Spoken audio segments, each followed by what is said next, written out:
ایمان نے انسٹاگرام پر diverse papers کی سٹوری لگائی ہے اور ساتھ ہی اس نے ایک سٹیٹمنٹ بھی دی ہے کہ میں اب تک خاموش تھی صرف اور صرف اس رشتے کو بچانے کے لیے، اور ابھی بھی میں رمضان کے مہینے کا احترام کرتے ہوئے خاموش ہوں۔ لٹرلی اب ان کو ڈر پڑ گئے ہیں کہ ایمان بولے گی تو ایمان ہمارا سارا کٹا چھٹا کھول کے سامنے رکھ دے گی اور دنیا اس کو سپورٹ کرے گی۔ اس چیز کے ڈر سے اب ان لوگوں نے جہانگیر بٹ کو آگے لگایا ہے، اور محترم جہانگیر فرما رہے ہیں کہ ابھی تو آپ کو صرف ڈائیورس کا نوٹس بھجوایا گیا ہے، آپ کچھ ایفرٹس دکھاتی اور اپنے شوہر سے بات کرتی تو جہانگیر آپ اتنے دنا بن رہے ہیں تو آپ نے یہ بات اماں غزل اور رجب کو کیوں نہیں سمجھائی؟ اور یہ جو گنی میسنی اماں ہیں بڑی میٹھی بن کے کہتی تھی کہ ایمان میری بیٹی ہے، تو اماں جی بیٹیوں کے ساتھ ایسے سلوک کیے جاتے ہیں، بیٹیوں کو جوانی میں طلاقیں کروائی جاتی ہیں، آپ کے دل کو ہاتھ نہیں پڑا کہ آپ کسی کی بیٹی کے ساتھ کتنی زیادتی کر رہی ہیں اپنی بیٹی کے ہوتے ہوئے بھی، بجائے اس کے کہ آپ اپنے بیٹے کو سمجھاتے ہیں کہ بیٹا اس نے تمہاری بے وفائی معاف کی ہے، تمہاری ڈیلی بیسس کی ٹھڑکی حرکتوں کو اگنور کیا ہے، تمہاری نسل پیدا کی ہے، اور تم اتنی چھوٹی سی بات پر اس کو طلاق دے رہے ہو۔ یہ گھر گھر کی کہانی ہے، یہ ایلیٹ سے ایلیٹ کلاس گھروں میں بھی یہ باتیں عام ہیں، اور یہ جو ایمان کی مدر کو بار بار ٹارگٹ کر رہے ہیں نا کہ ایمان کی تو مدر نے گھر نہیں بسایا تو ایمان کیسے ہی بسائے گی، تو کیا ایمان کی مدر قبر میں جا کر اپنے ہسبینڈ کے ساتھ گھر بساتی؟ رجب نے بذات خود اپنے سٹارٹنگ کے ولاگز میں بتایا ہوا ہے کہ اس کے فادر کی ڈیتھ ہو چکی ہے، اور ایمان کے ساتھ یہ زیادتی کروانے میں آپ سب لوگ برابر کے شریک ہیں۔ یہ بات یاد رکھیں، نہ آپ لوگ رجب کو سپورٹ کرتے، نہ وہ اتنا خدا بنتا، اور نہ ہی آج یہ حالات بنتے۔ اور ایمان آپ کے لیے میں یہی کہنا چاہوں گی کہ کوئی کتنا بھی کہے کہ وہ آپ کی پین کو فیل کر سکتا ہے،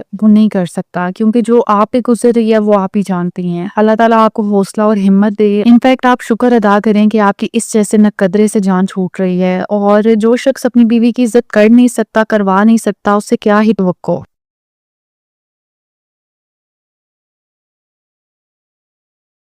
ایمان نے انسٹاگرام پر ڈائیورس پیپرز کی سٹوری لگائی ہے اور ساتھ ہی اس نے ایک سٹیٹمنٹ بھی دی ہے کہ میں اب تک خاموش تھی صرف اور صرف اس رشتے کو بچانے کے لیے، اور ابھی بھی میں رمضان کے مہینے کا احترام کرتے ہوئے خاموش ہوں۔ لٹرلی اب ان کو ڈر پڑ گئے ہیں کہ ایمان بولے گی تو ایمان ہمارا سارا کٹا چھٹا کھول کے سامنے رکھ دے گی اور دنیا اس کو سپورٹ کرے گی۔ اس چیز کے ڈر سے اب ان لوگوں نے جہانگیر بٹ کو آگے لگایا ہے، اور محترم جہانگیر فرما رہے ہیں کہ ابھی تو آپ کو صرف ڈائیورس کا نوٹس بھجوایا گیا ہے، آپ کچھ ایفرٹس دکھاتی اور اپنے شوہر سے بات کرتی تو جہانگیر آپ اتنے دنا بن رہے ہیں تو آپ نے یہ بات اماں غزل اور رجب کو کیوں نہیں سمجھائی؟ اور یہ جو گنی میسنی اماں ہیں بڑی میٹھی بن کے کہتی تھی کہ ایمان میری بیٹی ہے، تو اماں جی بیٹیوں کے ساتھ ایسے سلوک کیے جاتے ہیں، بیٹیوں کو جوانی میں طلاقیں کروائی جاتی ہیں، آپ کے دل کو ہاتھ نہیں پڑا کہ آپ کسی کی بیٹی کے ساتھ کتنی زیادتی کر رہی ہیں اپنی بیٹی کے ہوتے ہوئے بھی، بجائے اس کے کہ آپ اپنے بیٹے کو سمجھاتے ہیں کہ بیٹا اس نے تمہاری بے وفائی معاف کی ہے، تمہاری ڈیلی بیسس کی ٹھڑکی حرکتوں کو اگنور کیا ہے، تمہاری نسل پیدا کی ہے، اور تم اتنی چھوٹی سی بات پر اس کو طلاق دے رہے ہو۔ یہ گھر گھر کی کہانی ہے، یہ ایلیٹ سے ایلیٹ کلاس گھروں میں بھی یہ باتیں عام ہیں، اور یہ جو ایمان کی مدر کو بار بار ٹارگٹ کر رہے ہیں نا کہ ایمان کی تو مدر نے گھر نہیں بسایا تو ایمان کیسے ہی بسائے گی، تو کیا ایمان کی